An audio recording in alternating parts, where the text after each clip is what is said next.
You want some num-nums? Hey, babies.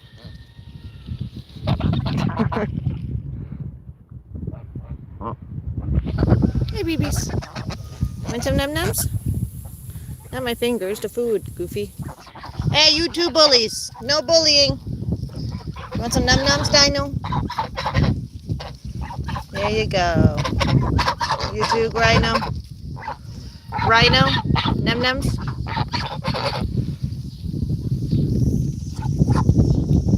These are the babies from a couple of months ago. How big they are. It's their mama Dino.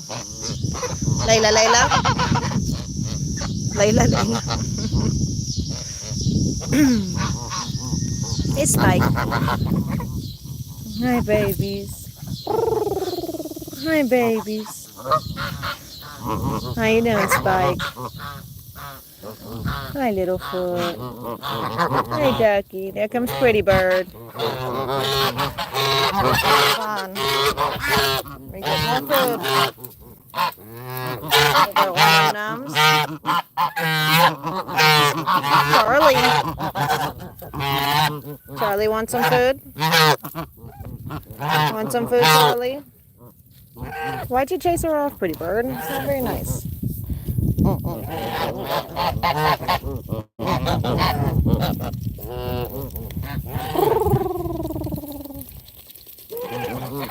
Hi. Hi, Littlefoot. I love your salt and peppering you got going on, Littlefoot. Yes, I do. You're looking so pretty. Yes, here you go. Come on, baby. What you doing, Ducky, Ducky? Hmm? Come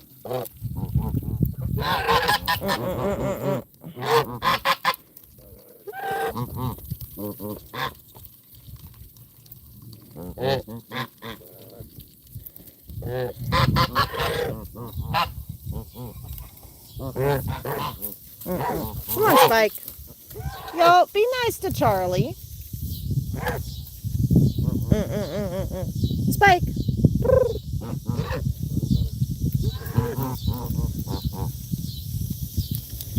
Hey, Pretty Bird. Here you go, Blue. It's okay, Blue. Here. There you go, Mama. There you go.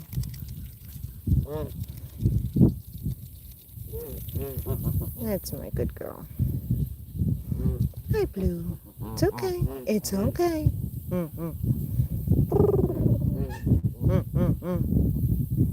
I know, Blue. What's going on, Mama?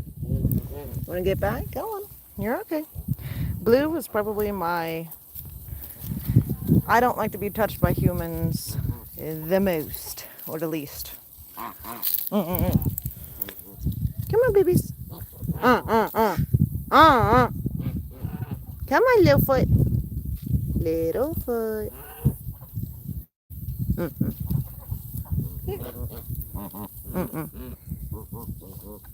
You done eating, Littlefoot? Look at all that salt and peppering you have on your face. It's beautiful. Are we just gonna forage now? Huh, babies? What's up, Ducky? Hi, Ducky. Yes, hi, Ducky. Hi, Ducky. Really, Peach?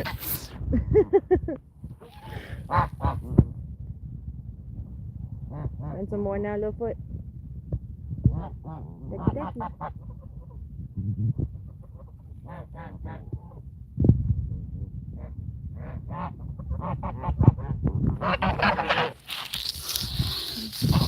Layla, Layla.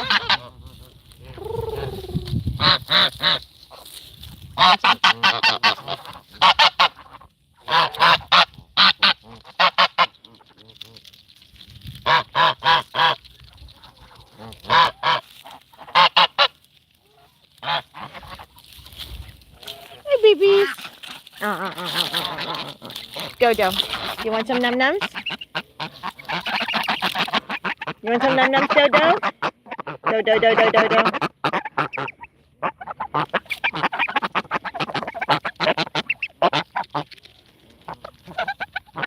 num num, Dodo. You guys just can't help it. You always have to nibble on me, don't you? Yeah, you do. Oh, but there you go. Num num num. You too, Godzilla. Here. This is Godzilla. And that's Mothra.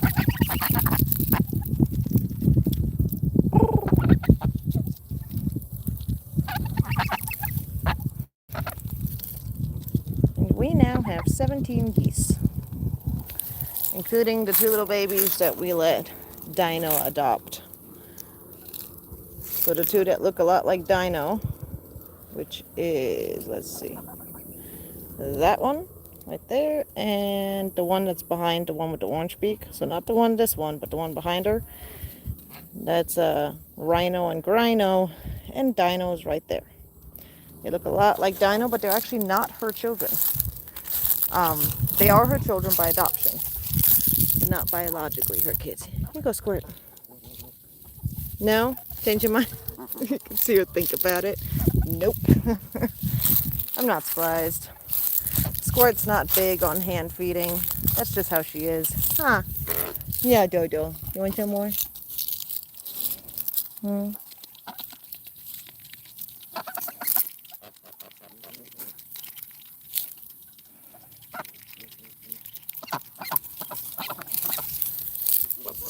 Here you go, Layla. Go, gobble up the rest. Gobble, gobble, gobble. Yes, Layla. Don't worry, Layla. Next year you'll have babies again. I'm sure you'll have babies next year. Yes, Layla. I'll make sure you have babies next year. If I have to trick you into adopting some, I'll make sure you have some. Huh, Babas? Godzilla. Hi, Godzilla. Hi, Godzilla. Hey, Layla. Layla. Layla. Layla. Layla. Layla. Most of them know their names. They will answer or respond to their names. Come on, Dodo. Let's go. Come on. I want my water. It's around the corner. You coming? Come on, babies.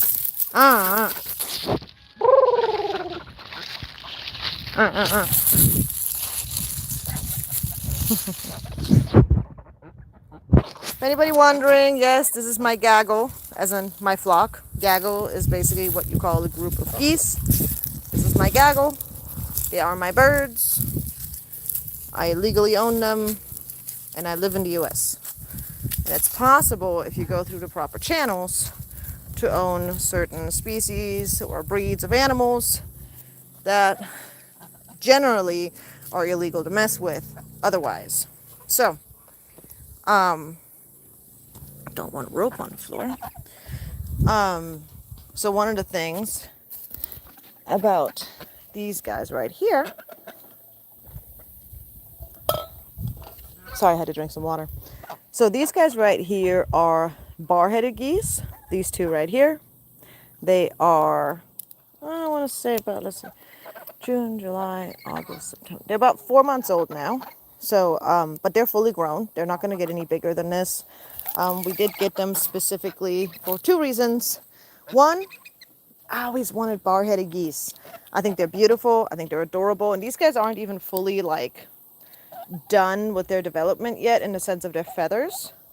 So bar-headed geese will have 2 bars. Now on moth, you kind of see it already happening. You see that kind of half moon on the back of his head, and he has got a second one kind of forming. He'll have 2 formed. What are you doing? Excuse you. He'll have 2 formed half moons on the back of his head, and all that in between will be white.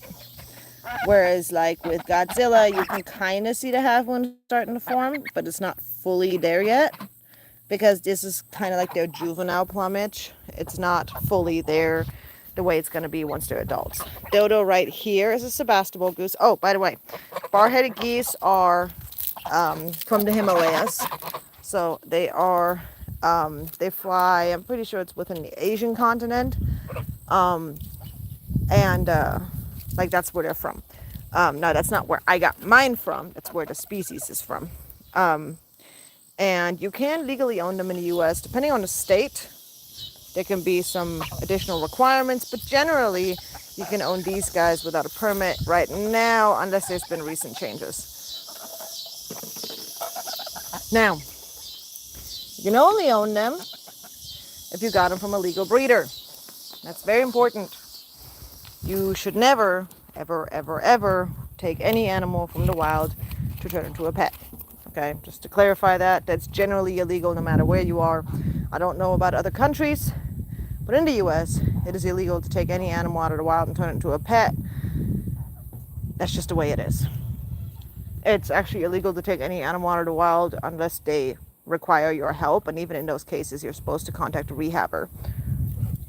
Anyway, Dodo right here, she is a, well, we believe that she's a she, but Dodo is about 5 months old.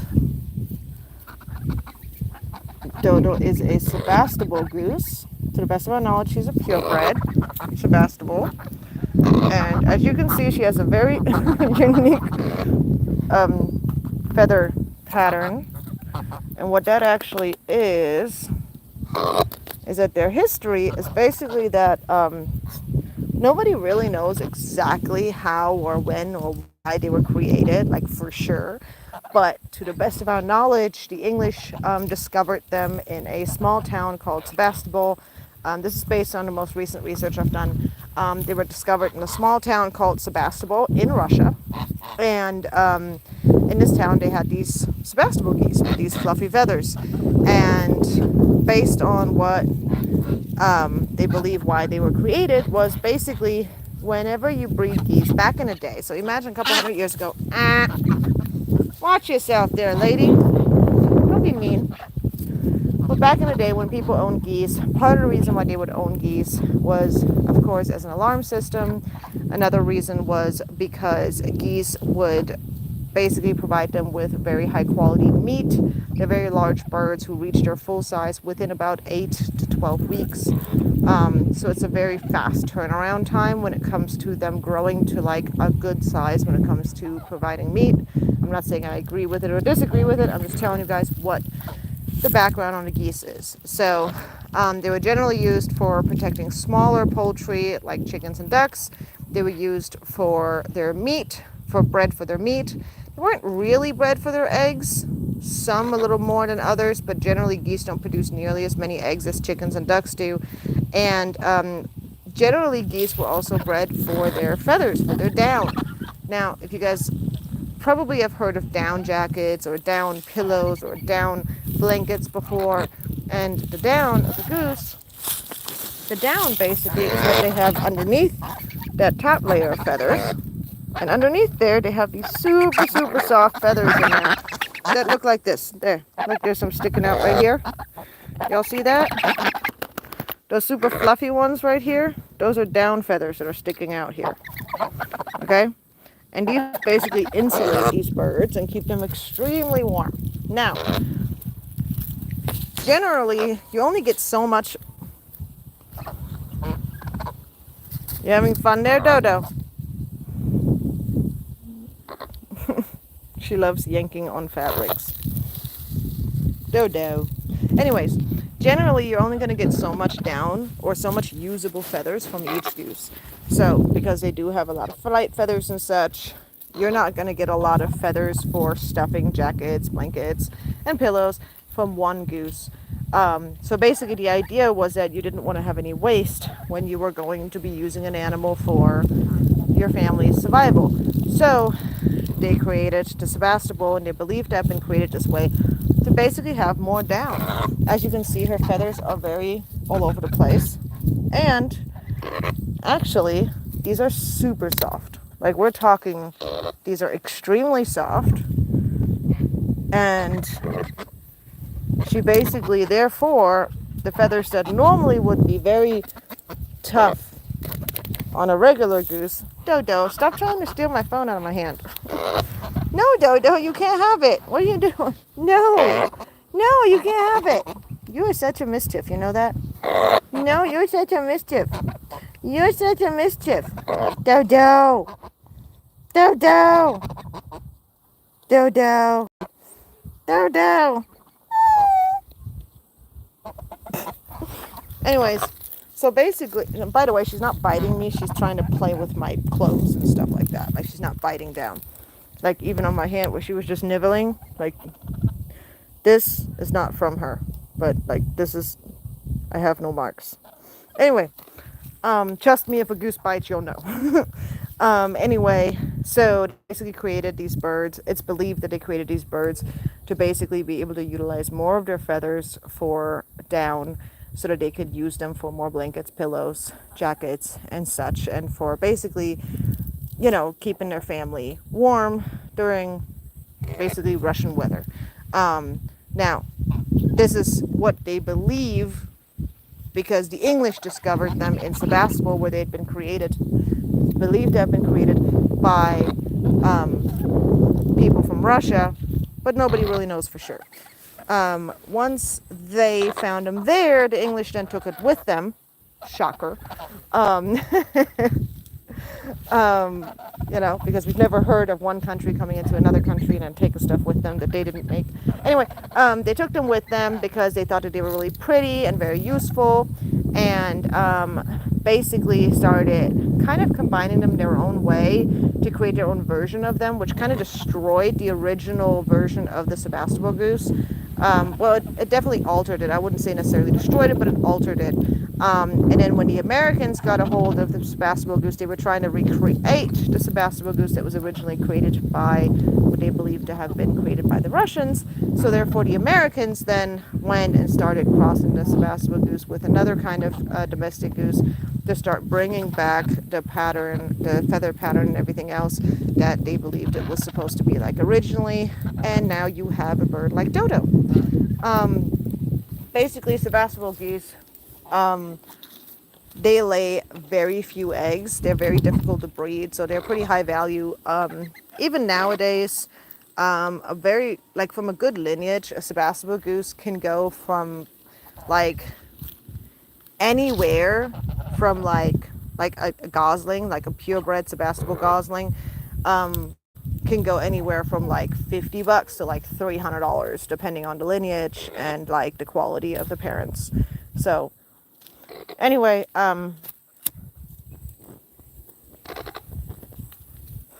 Dodo would be considered a, pretty sure she would be considered a saddleback. Now the reason why, let me show you guys, is actually because, come here Dodo. If you look in between, you can see she's gray on her back actually. Dodo! What do you have in your mouth? You chewing on sticks again? You're such a weirdo, you know that? You know that you're such a weirdo, Dodo? So, if you look between her feathers, you can see, the wind will let me show you, she's got gray here. And her pattern, the dark color, is literally like a saddle on the back of her back. And then she's got this pretty little helmet she's got going on. Yeah, Dodo. Hi, Dodo. Anyway, now, to the best of my knowledge, saddlebacks are not really accepted as like the purebred version of Sebastopol geese, but I think she's gorgeous.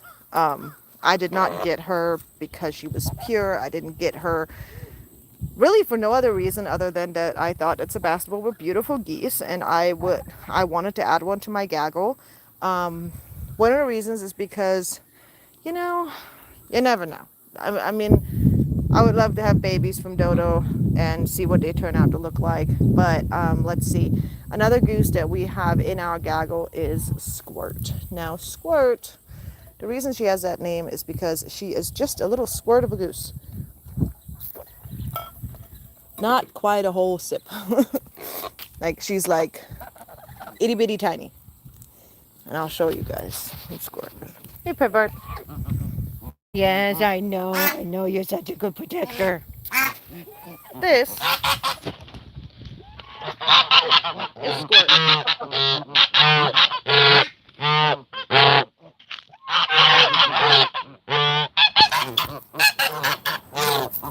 As you guys can see, Squirt looks identical, nearly identical to these guys. just that her beak is much shorter. And yes, that water is not all poopy. That water is brand new and it's just full of mud because that's what geese do. You guys see that hole right there? See that messy mud hole right here? Yeah, you call this a goose hole because geese will forage in the mud for minerals and bugs and roots and such. So, anyway, so the reason why Squirt looks like them is because she is what is considered a subspecies of the Canada goose, meaning that it's like, in a way, it's almost like an evolved form of the Canada goose, or they both have the same origin of the goose that they originated from. So they're very similar to each other. They can breed with each other and produce fertile offspring with each other, and they do sometimes in the wild, even though they have massive size differences. Squirt's about a quarter of the size of an adult goose. So, yeah. But she's called a cackling goose. And like I said, she's a subspecies of the Canada goose. And Squirt is, let's see, she's about 3 years old now and in desperate need of a mate. I'm trying to make it happen that she has a mate, hopefully by the end of this year, so that by next year she'll have a male here that she can mate with if she wants to. She's definitely been looking for a mate, and it's actually been kind of sad because every single time I almost had my hands on a cackling gander, meaning a male cackling goose, it's been seeming impossible to get one, like to find one, to get one, like the time, like it just, lately it's been like every single time I found somebody who had a cackling, like potentially was going to have cackling goslings available, meaning cackling babies, something happened, and either there was something bad that happened with predators where they lost their babies or they lost their eggs, or for some reason or another their birds were not breeding enough that year, so they didn't have any babies for sale. So it's just kind of been one thing after another. Now I did find a gentleman who has some birds, not in my state. He has some adult males available, but you don't want to be shipping cackling geese in the heat. Definitely don't want to be shipping cackling geese in the heat. It's much better to ship them when it's colder outside, because these birds do generally live in more colder climates. That's where they breed and nest up north. And surprisingly, Squirt does really well with the Texas temperatures. She always has. She's been with me since she was 6 months old. We've been in Texas the whole time we've had her. And she's done really well. Like, she's not really had that many problems. If anything, the larger geese have had more issues than her when it comes to like crazy heat. But that's one of the reasons why I try to make sure that we have plenty of pools available. And we also have a pond in the back of the property that they utilize whenever they feel like it. And look how messy these are. Like, I literally made this like this morning. This is brand new. This is brand new water. It's just full of mud. Like, that's just how it works. That's a pretty feather. Thank you, Layla. Anyway, Layla right here is our golden goose. It's this lady right there. This one right there. She is a American buff. She's a purebred American buff, actually. She is a show quality goose. Hey, Squirt. Look at her go. Look how tiny she is. Hey, Simba. Yeah, buddy. Hi. Yeah, I love you too. But Layla is an American buff. Her name is Layla Gold. She is, let's see, she'd be about 4 years old now, I think. And wait, is she 4 or is she 3? She's 3. She's 3. She's not 4. She's 3. And she is a goose that I added because I was trying to bring in a mature female for Pretty Bird and 2 ganders that I no longer own, that I've rehomed since. I need to go grab my water if I'm walking to the front. 2 ganders that I rehomed because okay, I'm not leaving you. Thank you, Chevy. I appreciate it. My channel is just all about my birds and my animals. Just so you guys know, it's going to be about geese and chickens And it's going to be a lot about goose breeds and hybrids. I have a hybrid Canada gander that I was going to get at right now. Let you guys see him. His name is Pretty Bird. He's the reason I started this channel. You guys gonna eat? Godzilla, Mothra. Come on, babies. Are you coming? Come on. Godzilla. Mothra.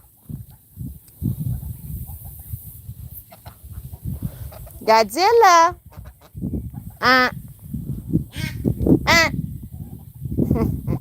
What's funny is that this is the sound they make while they're still young, but once they're older, they're gonna make a sound that's more gonna sound like ho ho ho.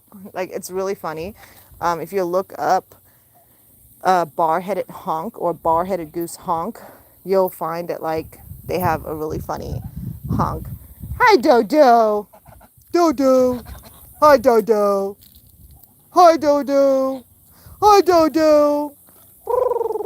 Hi Dodo. Dodo spent the first couple of weeks of her life literally sleeping in a bin, like a see-through bin, like a large one, literally on my bed next to my head, because she was an only baby. We had two Sebastopol eggs that I was hatching out, and sadly only one hatched. The other one did not develop, did not hatch, which was really sad, because it left her alone, and we were supposed to have additional geese coming in, additional eggs, but that didn't work out. And so it resulted in her being a lone goose. And when you own geese, when you have goslings, it's really, really, really important that they're not alone. Generally, you're gonna want to get another gosling. Like, you really don't want to raise them on their own. It's not good for them. And you're gonna want to try and bring in another goose as soon as possible. Now, we did get lucky. Well, kind of lucky. My friend had a special needs gosling that had some issues with like properly maintaining and processing minerals and like vitamins and everything else. So that gosling was kind of struggling and needed some extra attention. So I took it on to foster it for a while. And while Bob was with us, Dodo basically had the chance from about 5, 6 weeks on, that she had another goose around that she was able to hang out with, which helped her socialize and, know that she's a goose. Now, the rest of the gaggle is made up of Canada geese, and then a mix between, let's see, so Layla right here actually gave birth to Peach and to Dino. So Dino and Peach are actually Layla's babies, and we kept them. And then this right here is Pretty Bird, and Pretty Bird is a hybrid. Hi, Peach. And now here's the thing. So Pretty Bird is actually a hybrid Canada goose. He's mixed. Hi.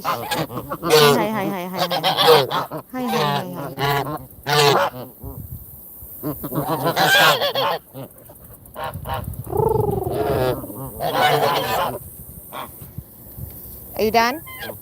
Anyways, Pretty Bird is mixed between a Canada goose and a Chinese goose. So his mama was a domestic goose, and then his daddy was like these guys. And this created this little fella. So he has orange feet, whereas these guys have black feet. He has the black beak like them, but if you look at their beak, you notice that their beak is smooth all the way up to their head. And when you look at Pretty Bird, you kind of notice he's got a little bit of a bump there. Pretty Bird, hold still. See that little bit of a bump there? He gets that from the Chinese goose side. And this is actually something that's generally, like, there's not very many hybrids around that live for very long. So Pretty Bird's 5 years old now. He'll be 6 next year. He'll be 6 in April. And I hatched him out. I've had him since he hatched. I've had him since he was an egg. And I hand raised him up by himself.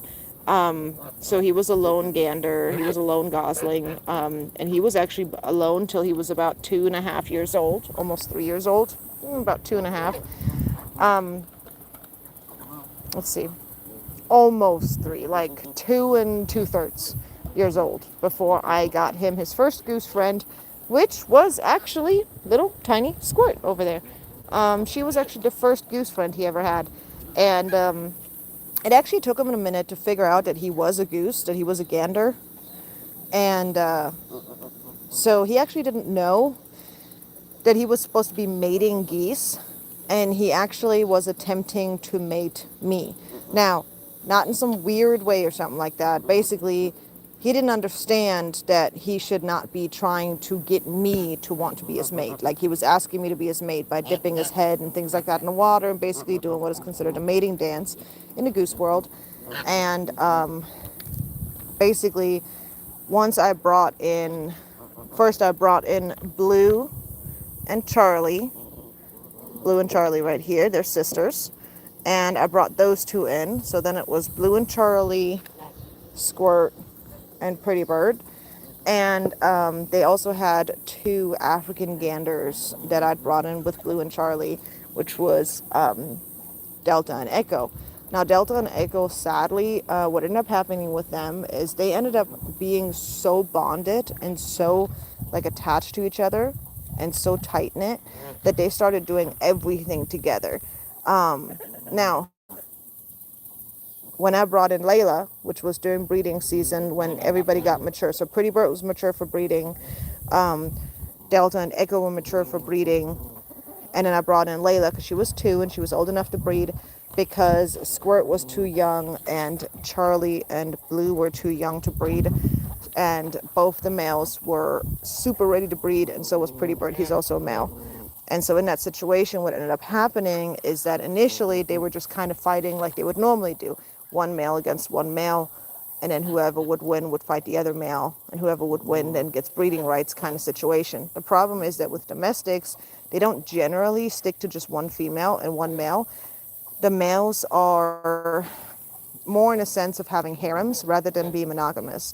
So in the wild bird world, so like these Canadas right here, which are 100% still the same genetics and everything as their wild counterpoints that you will see at like local ponds, lakes, and rivers and such, these guys are actually monogamous.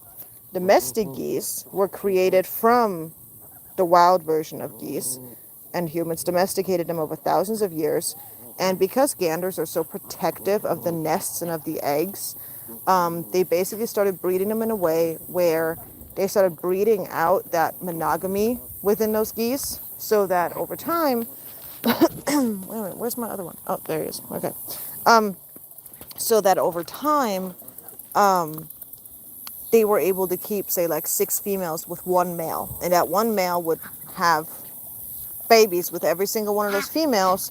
Though generally you will still find that domestic ganders will, like farm geese, they will still usually prefer one female, and I call it the queen. They usually have like a main female, like the one that they hang out with the most, the one whose babies they watch and protect the most. But they will still protect and take care of the other females' babies as well, and look after the other females. They'll just have like one female that's like the matriarch of the group. And one of the things that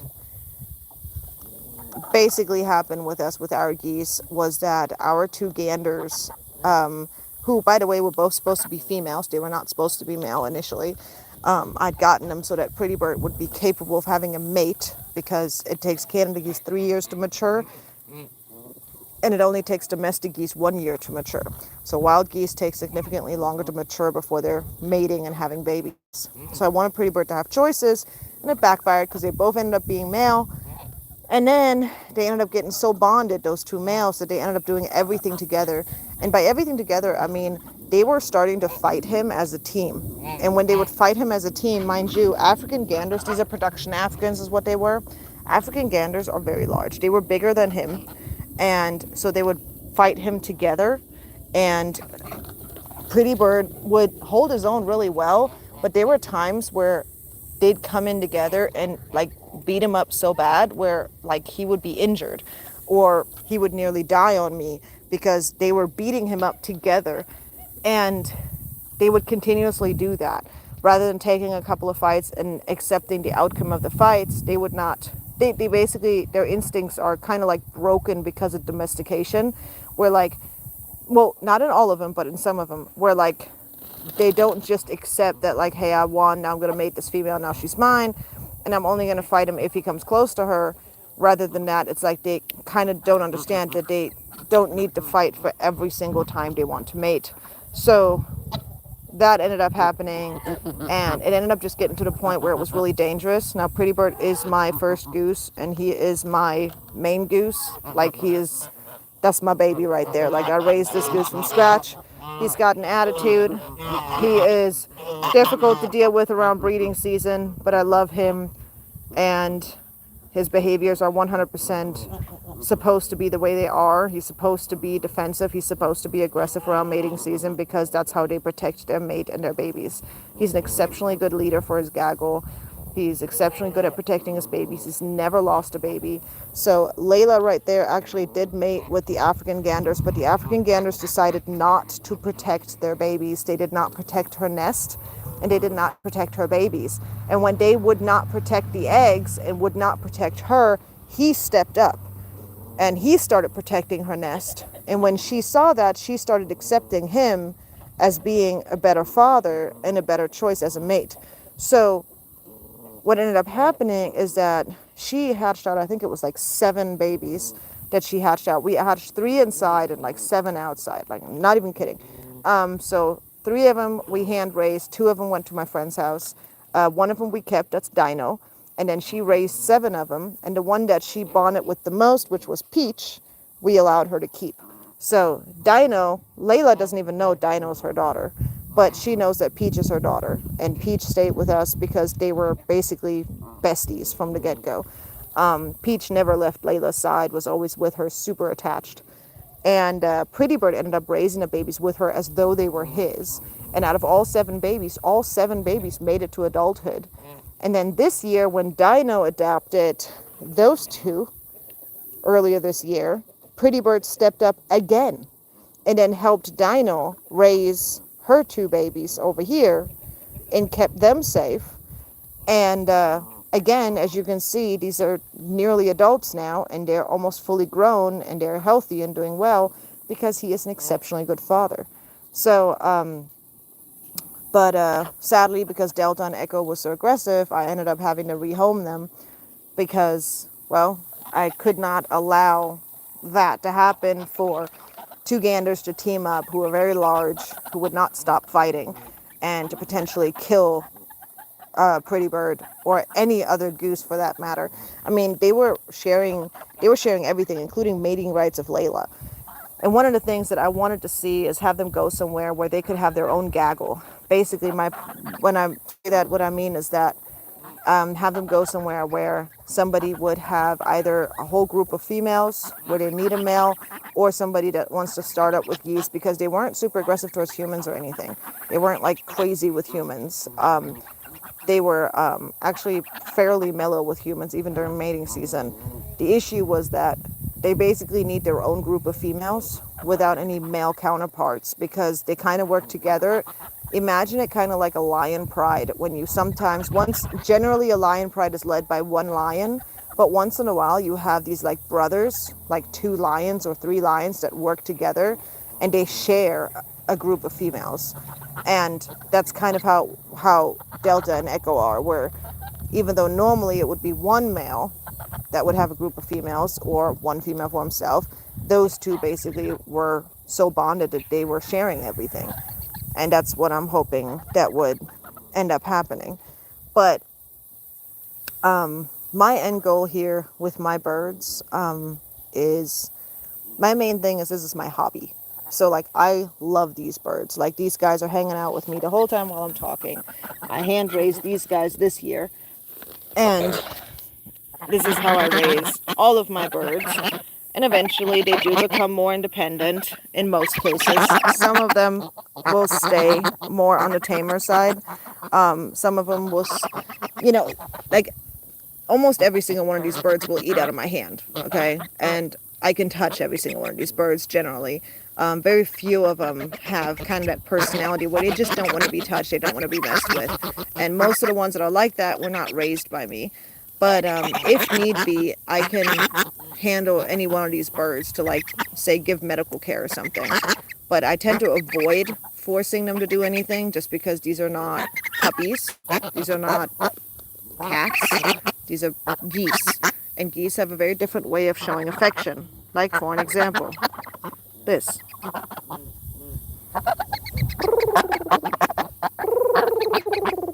Right now what they're doing is they're not trying to bite me, they're basically grooming me.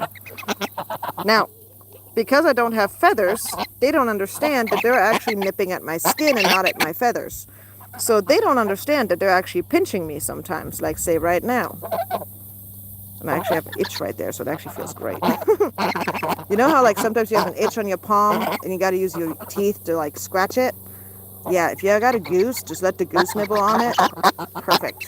Take care of that itch right away. And Martha's right here. Trying to groom me right over here. Yes, Martha. Hi, babies. Ah, you're gonna make me all over. You see the plane up there in the sky, babies? Is that a helicopter? Is that a helicopter? No, you can't nibble on my belly. No, I'm not gonna let you nibble on my belly.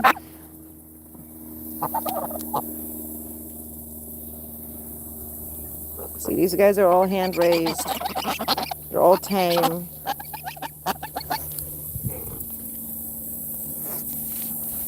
But it is important to understand that these animals aren't going to be the ones that are going to come and cuddle with you in a traditional sense, what we're used to, meaning cuddling. The way that these guys show you love is by basically being near you, not running away from you, by nibbling on you, by staying near you when you walk past them, by laying down near you and going to sleep and trusting you to look out for them. That's how they show you love. It's a very different kind of relationship that you have with these geese versus, like I said, a cat or a dog or, you know, let's say a chinchilla or something. They're just different kind of animals. We've had a couple of geese. Chevy, we've had a couple of geese that have landed at our pond and that have like tried to interact with our geese during mating season, which would be fine if they did. Since we're down in Texas, we don't have nearly as many concerns when it comes to the avian flu, though I do take precautions when it comes to that stuff and make sure I'm informed. The avian flu is a virus that's going around all over the U.S. and all over the world, actually, and it's been killing a lot of the wild birds. And waterfowls are carriers. Canada geese are carriers. And the way that virus attacks them, it basically attacks their neurological system and like kills them because they can no longer eat and drink properly. So it's the symptoms that kill them, not the virus itself. And if they were to catch it, and generally the state will come in and then kill all your birds if they find out that like your birds got sick. So so we've had some birds attempt to interact with our birds and like talk to our birds flying overhead. But since we're in Texas, in northern Texas area, we don't have, oh yeah, by the way, look, Canada geese have white eyelids. You see that? How funny is that? See, I swear the reason they have white eyelids is to make them, while they're sleeping, make them look like their eyes are still open in the dark. That's my theory. My theory is that that's why they have white eyelids. Kind of like how predator cats have the white spots on the back of their ears. It's to make like other predators think that they're looking at them. Anyway, I don't know if that's actually why they have white on their eyelids, but that's my theory why they have the white on their eyelids. Anyways, but when it comes to the wild geese, like we've had them fly overhead, talk to our geese. We've had them land in our pond. We've had them land in the pasture near us. We are on a few acres here, so we've had them land around here. See, like a goose that doesn't trust me would not lay there like this, like right next to me. You see that? Like they would not be doing this. They'd already be standing up and walking away immediately once I got too close. Now, they may not, see, they may not like it if I get too, nope, pretty bird's telling them to go. See how they shake their heads? If you pay attention, you see them shake their heads, kind of like whip their head up.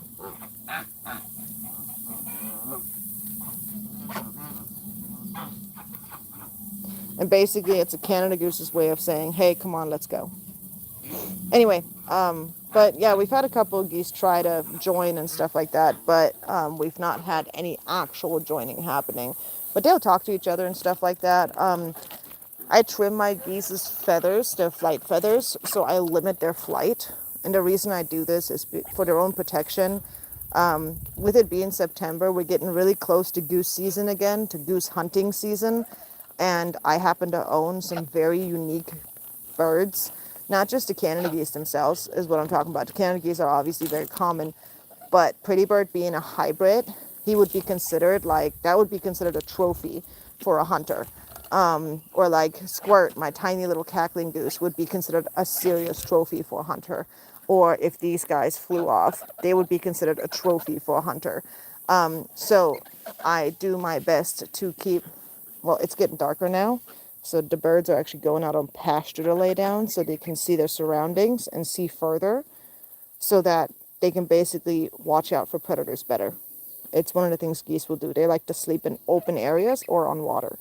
Anyways, but because I have some unique species of birds here, if they were to fly, hunters would be allowed to shoot them. So if they're flying, they can be shot down. And I'm out in the country, okay, where people are able to hunt and shoot on their own properties. So I don't want to take that risk. So right now, my birds are what you would consider grounded. Now, it doesn't hurt them. All I do, it's basically like a haircut or like clipping your nails.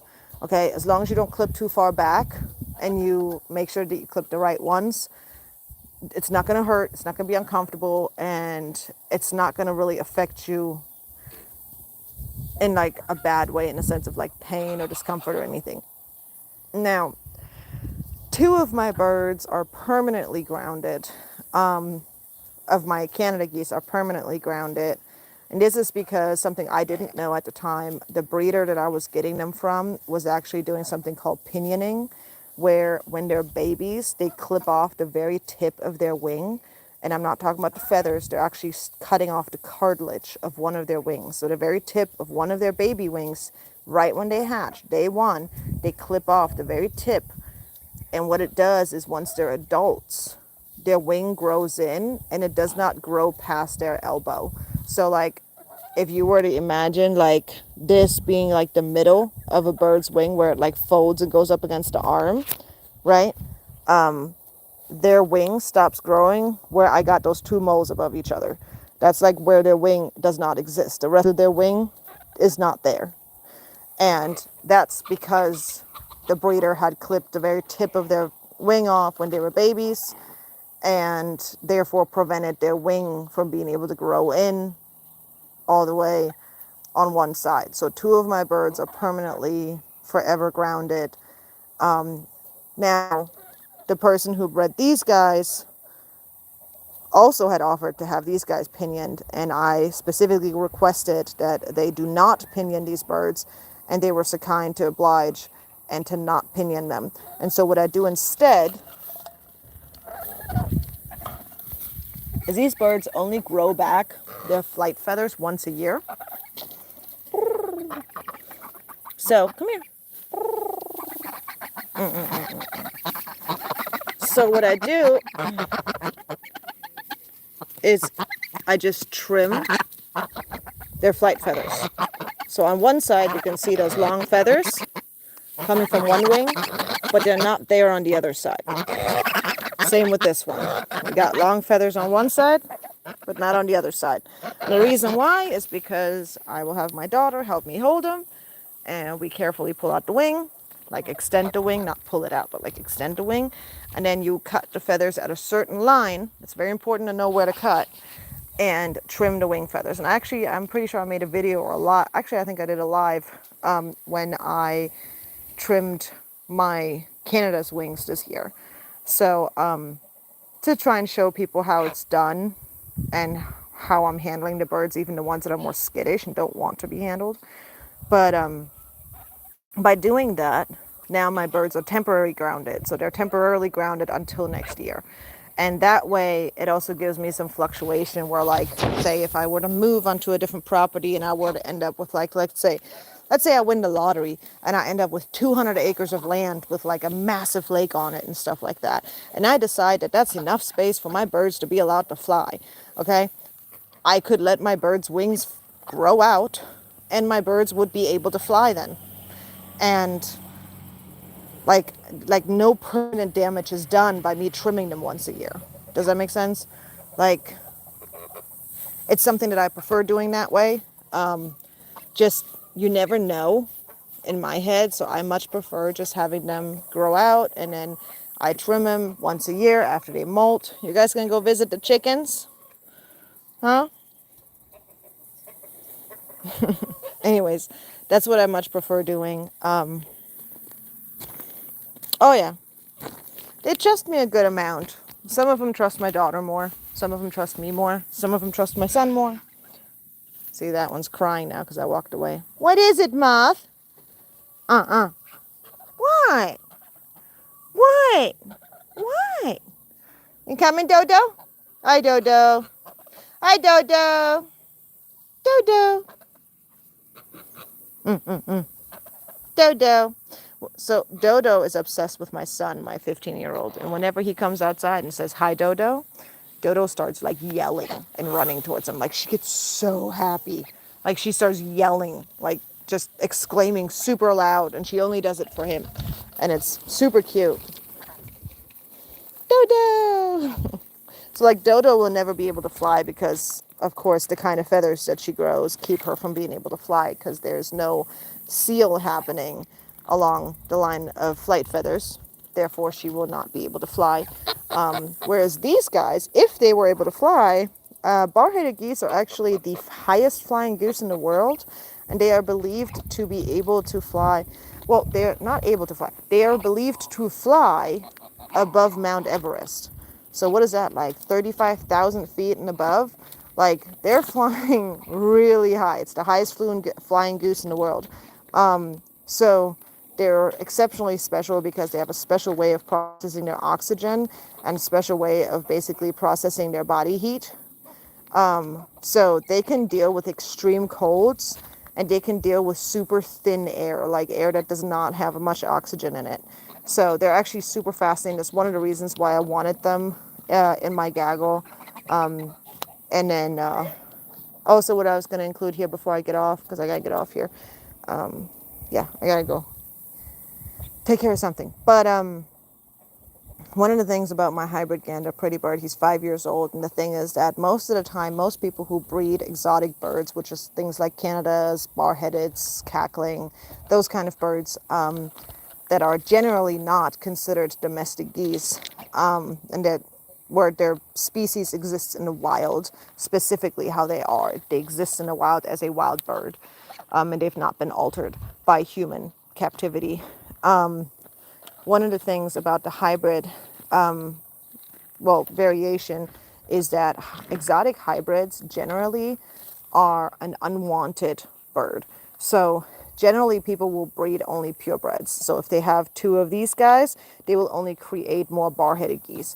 But they try to prevent, say for an example, if my tiny little cackling were to mate with Moth over here, then I would have a cackling bar-headed hybrid. Well, most people would see that as a big negative, right? And in many cases, they will cull them. Culling meaning that they will kill them. And generally, one of the things that's more common for many of them is that they will allow them to grow out until they're fully grown. Then they will basically find a taxidermist that wants to purchase them and then cull them and sell them to a taxidermist who will then use them for their purposes. It's something that I personally don't like. Personally, I think hybrids are beautiful. I find them fascinating. I think it's fascinating how unique they are. And there's very little that we know about hybrids. Most of what we know about waterfowl is actually based on research done about ducks. So geese, we've only been researching into them, like biologists and such have only really been looking into them in the last like 30 or 40 years. To specifically look into like the variations that are different between geese and ducks. And so my thing is that one of the reasons I'm so fascinated with hybrids is because, for an example, Pretty Bird, my hybrid, he's changed the way he looks literally every year. Every time he molts and loses his feathers and grows more feathers, he changes his appearance. Like his, not like super duper a lot, but like there's always these like subtle changes where he seems to gain more and more white over time, which I don't know why. I don't know if this is a genetic thing in the sense of like albinism, if this is a genetic thing in the sense of like similar to vitiligo, or if this is something that has to do with his hybridization where his mom having been a white domestic goose, that maybe that's why he's gaining more white feathers over time as he gets older. And I don't know what his like quote unquote final form is going to be like, right? So he's been continuously changing, and it's been these curious things that, and like his behaviors too, with the way that he mates and the way that he interacts with his females. We're watching that very closely, and I've been documenting that a lot because it's very interesting to see how much of his instincts are based on his wild side and how much of his instincts are based on his domestic counterpart. So it's just one of those things where for me personally, my birds, the thing is, most likely your birds are going to mate with their own species. If they have their own species available, they're going to mate with their own species. But if they don't have their own species available, which by the way, I try to do my best to give them their own species available, especially my exotics, then they may not. Or sometimes they might just choose not to mate with their own species. And in those cases, me personally, I don't consider that the end of the world. I don't have my birds for a specific like breeding only purposes. So, and also most hybrids between different genuses, meaning say like between, if my bar-headed were to mate with my cackling goose, that little tiny one that looks like a Canada goose, the brown and black one, if they were to mate, their offspring would most likely be not fertile. So it's not like their babies would somehow like muddy the bloodline or something like that. You know what I mean? Because it would stop with that baby, most likely. But that's as far as we know. Again, we don't know a lot. And then when it comes to nature, geese are known to hybridize often in nature. Well, not often, but like more so than say other species of animals. And one of the things that's really kind of interesting is that even when you discover these unique, amazing looking hybrid Canada geese in the wild, generally people who watch them, even when they see them every year for a couple of years, they usually don't see them past 2 or 3 or 4 years because they're often targeted by hunters because again, they're very unique. So therefore, they are more like a trophy to those hunters. And sorry, I'm going to set you guys down because I need to put on some mosquito lotion. Like they basically consider hybrid geese, Canada geese, for an example, to be like a trophy when they hunt. So we're not really seeing a lot of, it's okay babies, I'll be right there. We're not really seeing a lot of hybrids get very old and not really getting to see how they develop and how they end up looking once they're fully grown, fully developed, and like molting multiple times, what their breeding behavior is like, what their socializing behavior is like, if there's differences, there's not a lot of that out there, and there's very little research done into hybrids like that. So I find those things very interesting, and I like to watch it.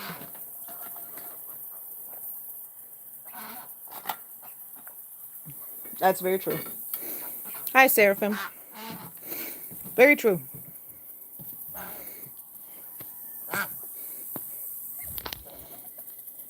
Yeah. Well, I would agree. I personally don't hunt, nor do I plan to hunt. Not happening. So, well, we don't eat any of our animals, by the way. Our chickens and our geese, they're not being raised for food. Our chickens are my daughter's pets. Basically, all of these outside animals are all our pets. So none of them are being eaten. Not even our extra roosters. Our extra roosters are separated in a rooster flock, and we're working on rehoming them. So The only thing we eat from our animals is our chicken eggs. And that's it. Yeah, Seraphim, I hear a lot of like mixed info on that. I hear some people that swear that like certain heritage breeds are delicious, whereas like other people say that geese just have too much fat on them, much like ducks, or that the I've heard that goose meat has no flavor to it. I mean, I've heard a lot of different things. I'm not sure if any of that is true or how much of it is true, but I've heard a lot of different things. Squirt, I literally thought that you were a turtle for a minute there, because all I saw was a little tiny brown blob. You know that? Hi, Squirt. Hi, Squirt. I was about to check if you were a snapper. And no, if it was a snapper, I wouldn't have killed it. I would have just moved it, because I don't want it snapping off my bird's feet. And this is what they do in the evening time. See, this is the field that we have. We have a security light right there. And we have this open field part right here. And the property keeps going back there. But basically, they utilize this area here. Sorry, not trying to make y'all dizzy.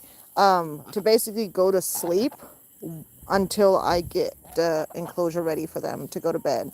And every night I remake their water and stuff, because right now, while the temperatures are still warm and hot, they are sleeping in an aviary that's completely open.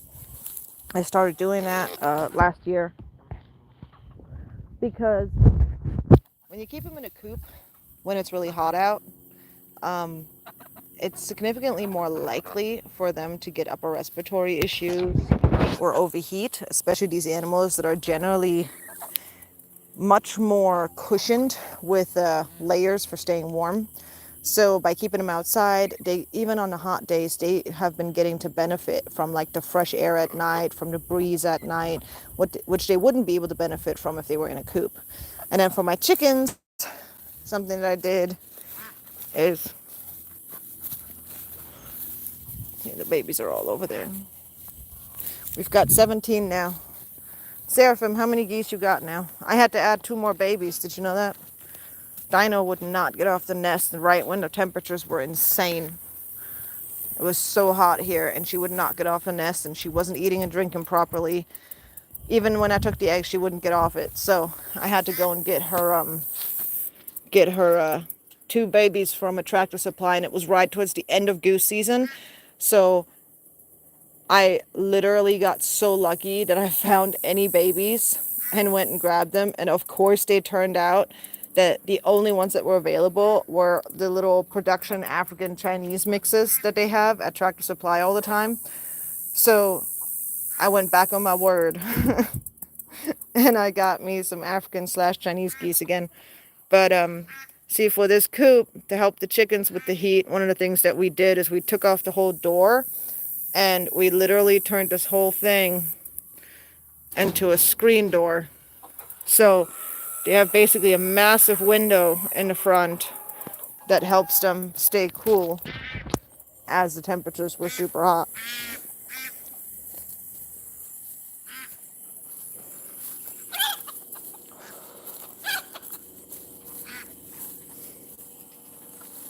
Wait, hold on. You don't have any geese left? Do you still have some of your geese left? Or did you give them all away?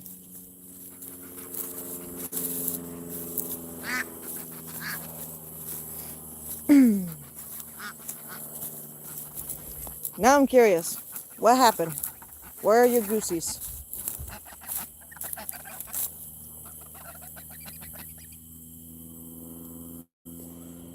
And what kind of hybrids? See, because usually when people say hybrids... Oh, he lives a couple houses over. Oh, you gave them away. Why? Why'd you give them away? You don't have to tell me. Like, how could you not have the honk every day? But, see, when you say hybrids, it makes me think exotic mixed with domestic. Or is it like domestics mixed with each other? Like, what kind of hybrids? Because I generally will use the term, now me personally, I don't know if the term even just applies to this or not. I have no idea.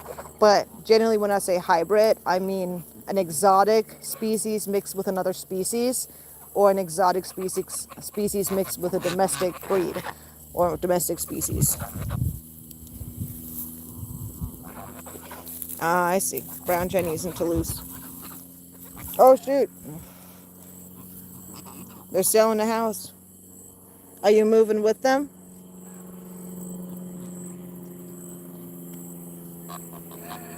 Yeah.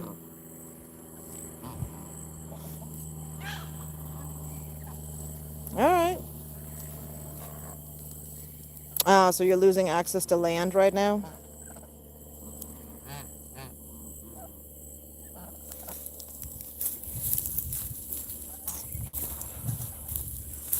I'm sorry. I'm sorry to hear that.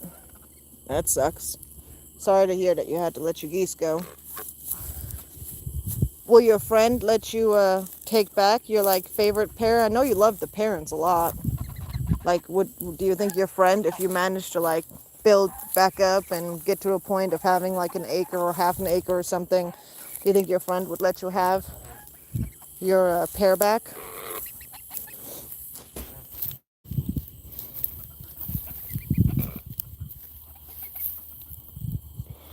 That's good. So you get to see your babies whenever you want. That's nice.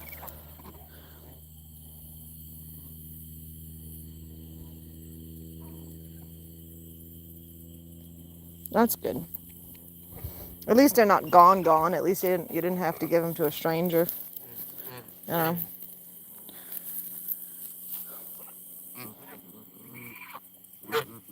That's nice. Hey, pretty bird. Oh, and I should probably turn on the light, huh? Hi, pretty bird. There you go. Now we can see. Look how much pretty bird keeps changing. He's gained so much white around his beak. I don't know if you remember. He used to not have any white around his beak at all. And on the back of his head was barely any white, if any. He had actually none on the back of his head. And he's still being a butt to the bar-headed geese. Pretty bird. Be nice.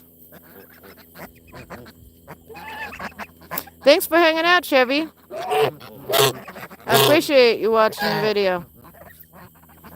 You probably got hundreds, if not over 1,000 videos on the channel, so you're going to have fun with that. It's all just fun and hobby.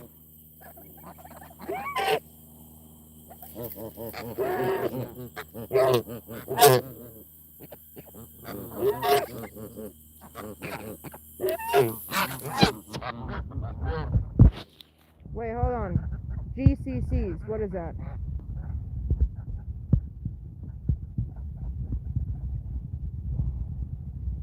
Pretty bird, will you get over yourself already? He's definitely changed a lot. Like he's getting a lot of white around his neck, white on the back of his neck. Like the white just around his neck, his chest has changed. It used to be much darker. Now it's light up more. He's gotten like white on the tip of his tail feathers now. I don't know. It's just interesting how he's changed over time, you know. So I'm still watching. He's 5 years old now, so we'll see. Ah, green cheek canor. See, I just have my cockatiels still.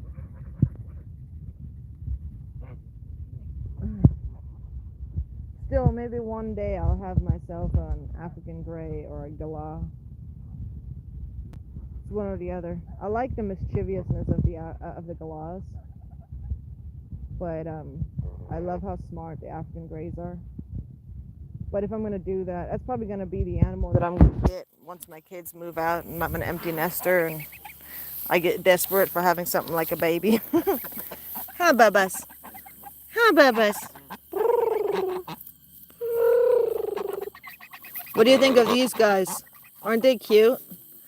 They're fully grown now. This is how tiny they stay. There's Dodo. Dodo. Hey, Dodo. There's Dodo.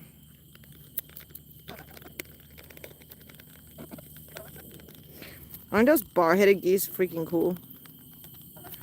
They're gorgeous. No, I think it's, there's some kind of, I think it was eagle that flies higher than them. But I think that's it. There's like a chart you can find online for like the bar-headed geese, how high they fly. I think there's like an eagle or something that can fly higher than them.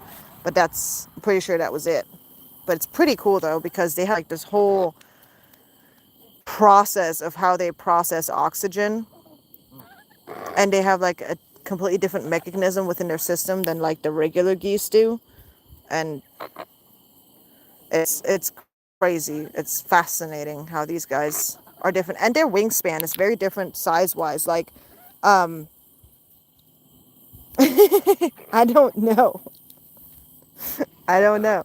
I know these guys do it because they migrate. They migrate across the mountains, and they tend to stay in the super clear, beautiful mountain lakes. That's where they generally hang out, in the Himalayas. So they migrate across those areas for breeding and stuff, and that's why they do it. I have no idea why an eagle would do it. Maybe to catch these guys? I don't know. But it's actually crazy how their wingspan compared to their body is much bigger than that of a Canada goose or regular goose compared to their body. Like, their wings are significantly larger. Like, they're huge compared to, like, when they open their wings, they're like out here. Like, it's crazy. Like, it's massive. But their bodies are so tiny. It's pretty cool. But I love them. They're amazing. And I got them for steel too. And I got them as goslings, which is crazy because I could never find bar-headed geese as goslings anywhere. Everybody was only selling them as adult pairs. So it's pretty bird. Will you quit being a butt? You're being such a butt tonight. Why are you being a butt? No, I'm not gonna let you chase him. No, you can't have it. It's mine. It's mine. What are you doing? What are you doing? Why are you being a butt? Why are you being a butt? You want all the attention? No, you're a poo bird.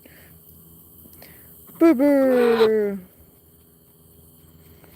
Oh, I want a barnacle goose. I had one for a minute, but like, he was shipped to me. Little barnacle boy is what we called him. And he was here for just a little over a week, like 12, I think it was like 10 days or something that he was here. And like literally just like 2 days past a week or something. And he passed away like within 24 hours. He suddenly started acting really weak and off. And then within 24 hours, he had died. It's the only goose I've ever lost. I have no idea what took him out for sure.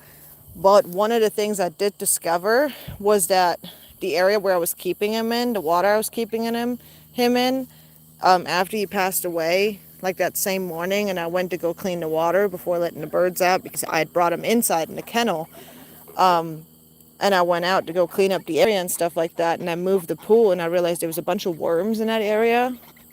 But when I talked to some people, they said that there's no way that if he'd caught worms on my property that they'd gotten that bad within a week. So